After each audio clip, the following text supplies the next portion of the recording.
காசை வாங்கிட்டு பாடியிருக்க, உனக்கு பிடிக்கலன்னா காசை திருப்பி அனுப்பிடுமா. இனிமே எனக்கு சின்மயிக்கு பாடுறதுக்கு வாய்ப்பே எந்த இசையமைப்பாளரும் தரமாட்டாங்க, இயக்குனரும் தரமாட்டாங்க. வைரமுத்து அவருடைய மனைவியோட வாழ்ந்துகிட்டு இருக்கிறா. பி. சுசீலா சில பாடல்களை பாட மறுத்திருக்கிறார். எனக்கு இந்த பாடல் வரிகள் உடன்பாடு இல்லைன்னு சொல்லியிருக்காங்க. எம்.எஸ். விஸ்வநாதன் மியூசிக்கு போயிடுச்சு, பாட்டை படித்த உடனே அவங்க போயிட்டாங்க. மறுபடி அந்த பாடல் வரிகளை மாற்றின பிறகுதான் பி. சுசீலா பாடினாங்க. வாய் அதிகம், அதனாலே அவங்களுடைய குழப்பம் கெடுத்துக்கிட்டு இருந்தாங்க. இப்போ தலைகீழ இருந்தாலும் அவங்க வந்து டப்பிங் யூனியனில் பணியாற்றவே முடியாத சூழ்நிலைக்கு கொண்டு வந்துட்டாங்க.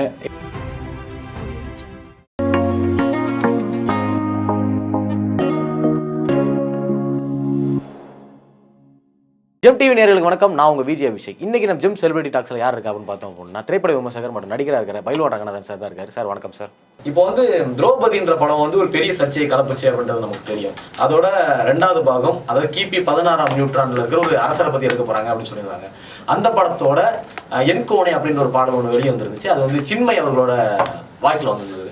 அந்த பாட்டுக்கு அப்புறம் வந்து சின்மய் என்ன சொன்னாங்கன்னா, இது வந்து மோகன்ஜியோட படம் எனக்கு தெரியாது, தெரிஞ்சுதான் பாடியிருக்க மாட்டேன், இந்த மாதிரி இதெல்லாம் வந்து என்னோட கொள்கைக்கு வந்து மாறுபட்ட படங்கள் இது எல்லாமே அப்படின்னு சொல்லியிருந்தாங்க.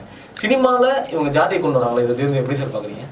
எவ்வளவோ டக்கர் அடிச்சு பார்த்தாங்க, ஒன்றும் அந்த யூனியனுக்குள்ளே நுழையவே முடியல. ஏன்னா ராதரவி சட்டம் பிடிச்சவர், சின்மயி வெறுமனை அவங்க வீட்டுக்காரர் வந்து டைரக்டரு. இப்போ கூட ஒரு படம் இந்தியில் வந்து நல்ல சக்கப்போடு போடுது. அவங்க ரேஞ்சுக்கு 2 குழந்தை பிறந்திருக்கு. அவங்க ஆஸ்பத்திரியாலும் சொந்தமாக வச்சுருக்காங்க. நிறைய பேருக்கு தெரியாது, இல்லை வசதி உள்ள பொண்ணு, ஐயர் பொண்ணு தான். ஆனால் அவங்களுக்கு கொஞ்சம் நாக்குத்தூள், கொஞ்சம் வாய் அதிகம், அதனாலே அவங்களுடைய குழப்பம் கெடுத்துக்கிட்டு இருந்தாங்க. இப்போ தலைகீழ இருந்தாலும் அவங்க வந்து டப்பிங் யூனியனில் பணியாற்றவே முடியாத சூழ்நிலைக்கு கொண்டு வந்துட்டாங்க. எவ்வளவோ கோர்ட்டு கேஸுன்னு போச்சு, முடியலை. 2வது, நீ வந்து ஒரு கொள்கை வச்சுருந்தேன்னா, யார் இந்த படத்தை டைரக்ட் பண்ணுறா, யார் மியூசிக் போடுறா, என்ன பாட்டு எனக்கு அனுப்புங்க நீ கேட்டிருக்கணும். அதை விட்டு காசையும் வாங்கி போட்டு பாட்டையும் பாடிட்டு அதுக்கப்புறம் வந்து ஏதோ இந்த விளம்பரத்துக்கு டுபாக்கூர் மாதிரி பேசிட்டு இருந்தால் என்ன அர்த்தம்? தப்பு இல்லை சின்மயி? இது உங்களுக்கு அழகா இல்லை உங்கள் வீட்டுக்காரர் டைரக்டருக்கு அழகா? தப்பு இல்லை. ஆனால் அதே சமயத்தில் எனக்கு தெரிஞ்சு பி. சுசீலா சில பாடல்களை பாட மறுத்திருக்கிறார். எனக்கு இந்த பாடல் வரிகள் உடன்பாடு இல்லைன்னு சொல்லியிருக்காங்க. அதே சமயத்தில் எம்.எஸ். விஸ்வநாதன் மியூசிக்கு போயிடுச்சு, பாட்டை படித்த உடனே அவங்க போயிட்டாங்க. மறுபடி அந்த பாடல் வரிகளை மாற்றின பிறகுதான் பி. சுசீலா பாடினாங்க. அந்த மாதிரி பி. சுசீலாவுக்குன்னு ஒரு தனி கௌரவம் தமிழ் சினிமாவில் உண்டு. அப்படி சைந்தவி, அதாவது சின்மயிக்கு இருக்கிற மாதிரி எனக்கு தெரியல. ஏன்னா காசை வாங்கிட்டு பாடியிருக்க, உனக்கு பிடிக்கலன்னா காசை திருப்பி அனுப்பிடுமா. அதை விட்டு எனக்கு பிடிக்கல, காசு மட்டும் இனிக்குதா? அந்த டைரக்டர் கொடுத்த காசு இனிச்சுது, ஆனால் பாட்டு கசக்குது. பாட்டையும் பாடிவிட்டு அப்புறம் என்ன நொல்ல பேசுறது? தப்பு இல்லை அது.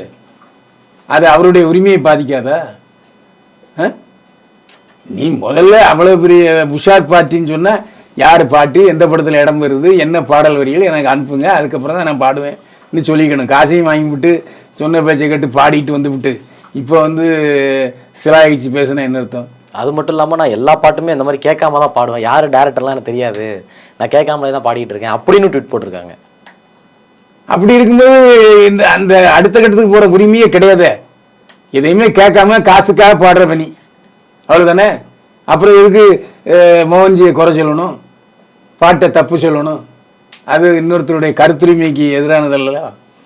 இனிமே சின்மயிக்கு பாடுறதுக்கு வாய்ப்பே எந்த இசையமைப்பாளரும் தரமாட்டாங்க, இயக்குனரும் தரமாட்டாங்க. ஏன்னா இப்படி பேசின பிறகு, இப்படி திமிரு பிடிச்சி பேசின பிறகு எவன் சான்ஸ் கொடுப்பான்? ஒருத்தரும் கொடுக்க மாட்டான்.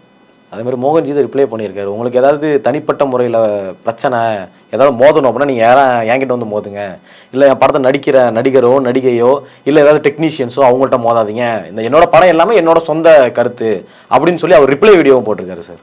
மோகன்ஜி அவர்கள். இல்லை அவரு அந்த அம்மா வந்து பாடலுக்கு தான் சொல்லியிருக்கு, மற்ற நடிகரையோ கதையோ எந்த குறையும் குறை சொல்லலை. மோகன்ஜி கொஞ்சம் அதிகமாக பேசுறாருன்னு நினைக்கிறேன். அவங்க சொன்ன கருத்துக்கு பதில் மோகன்ஜி சொல்லலை, அதை தாண்டி பேசியிருக்காரு அவ்வளோதான். அதனால திரௌபதி 2 வந்து வரப்ப எதிர்ப்பாங்களா இல்லை ஆதரிப்பாங்களா சார் திரௌபதி? இல்லை படம் நல்லா இருந்தால் நாங்களும் நல்ல விமர்சனம் கொடுப்போம், பார்க்குறவங்களும் பார்ப்பாங்க, அதில் எந்த சந்தேகம் இல்லை.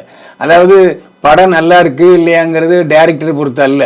பாரதி ராஜா படம்னா அதுக்கு ஒரு ஸ்டைல் இருக்கும், சிறுவர் படம்னா அதுக்கு ஒரு ஸ்டைல் இருக்கும், கேஎஸ் கோபாலகிருஷ்ணன் ஒரு தனி ஸ்டைல் இருந்துச்சு. அந்த மாதிரி இன்னும் ஒரு மோகன்ஜி தனக்குன்னு ஒரு ஸ்டைல் வச்சுக்கலை. அவர் படம் 2 படம் ஓடிச்சு அவ்வளோதான். பட்ஜெட் படத்தில் மோகன்ஜி ஒரு பேசுவதற்குரிய பொருளாக இருந்தார்.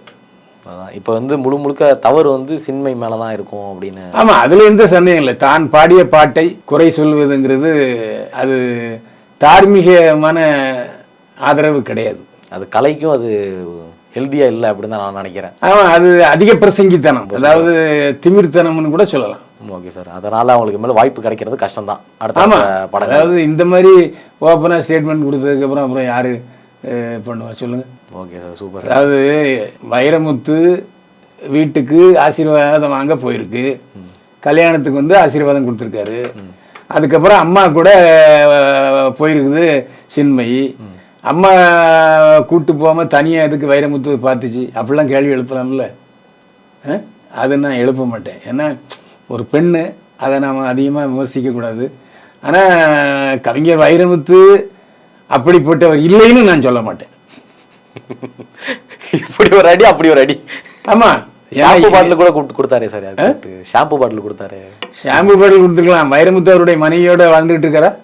எல்லாரையும் கரைச்சி குடிச்சிருப்பீங்க நீங்கள், உங்களுக்கு தெரியாது ஒன்றும் இல்லை. இந்த விஷயம்லாம் பயில்வான் ரங்கநாதன் சார் வந்து அடிச்சுக்கிறதுக்கு ஆளே கிடையாது. இல்லை, நான் உண்மையை தான் சொல்லுவேன். அதாவது ஒரு எல்லை மீறி நான் போக மாட்டேன், ஆனால் எல்லையிலே வழக்குன்னு வரும்போது சில உண்மைகளை சொல்லுவேன். அதான் எல்லை மீறி போக மாட்டீங்க, அந்த எல்லையில வச்சு செஞ்சு முடிச்சு விட்டுருவீங்க, ஆளே முடிச்சிருவீங்க. ஆளை முடிக்கல, கருத்து முதல். ஓகே சார், மறுபடியும் இன்னொரு நாள் இன்னொரு கெஸ்ட்டோட நான் வந்து உங்களை பார்க்குறேன். Signing off Vijay Abhishek sir, ரொம்ப நன்றி சார். மீண்டும் சந்திப்போம். வாழ்க வளமுடன்.